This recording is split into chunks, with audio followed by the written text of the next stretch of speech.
So ito na mga kadito, tapos na tayo. Ayan na yung ating upuan.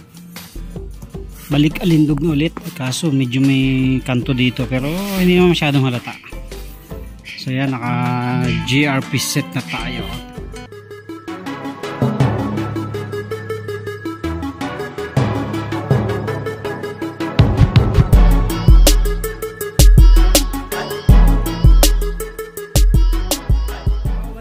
What's up mga kadito, welcome back dito sa ating YouTube channel. Kamusta po kayo? At nakatapos na nga tayo maglagay ng basket, mag-mount ng basket. So ngayon naman, ang next natin, mag-ayos tayo ng upuan ito. Yan. May butas na, so mayroon ako dito ng scrap na foam. Tatapal ko siyang ganyan, tapos tatabasin ko na yung dulo. Ayan, para mawala yung mga butas. So ayusin muna natin to. Hindi ko naalisin yung dito. Huhubarin ko na siguro lahat. Tapos papalitan na natin ng mas magandang cover.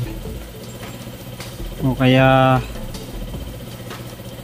ano bang maganda? Kasi pag hindi ko ito tinanggal, babakat to eh. So baka tanggalin na lang natin para mas maganda. Okay?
So yan ang mga kadito yung ating foam.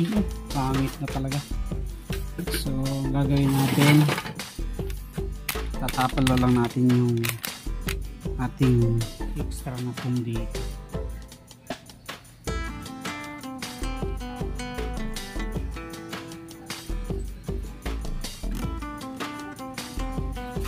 Tapal natin yan, saragbihan na lang natin. Okay, mga kadito yung tinagpi natin, hahapitin na lang natin ng sa cover mamaya para lumapat ang ayos. Wala na yung butas dun. So ito naman, lalagyan ko lang ng sapin para medyo kumapal, tapos saka natin lalagay yung cover. Okay.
ito na mga kaloy, tapos na tayo. Ayan na. See, ganda. So medyo lumagpas lang dito sa dulo kasi talagang tapos na eh. Ano na siya eh, talon na siya eh. Tapos dito medyo kulubot dahil wala na, hindi na natin mahahabol yung pantay. So okay na yan. Oh, ganda. So ito, pipintura natin silver bukas pag mainit. Okay. So kabit na natin yan. So nirepent na natin yung bracket natin para mas maganda. Kinalawang na kasi. So salpak na natin.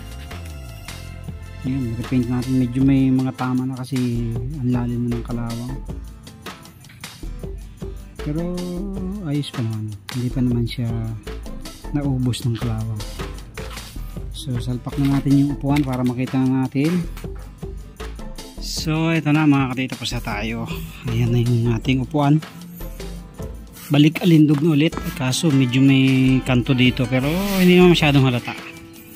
So yan, naka GRP set na tayo. Thank you very much po. God bless po sa inyo lahat.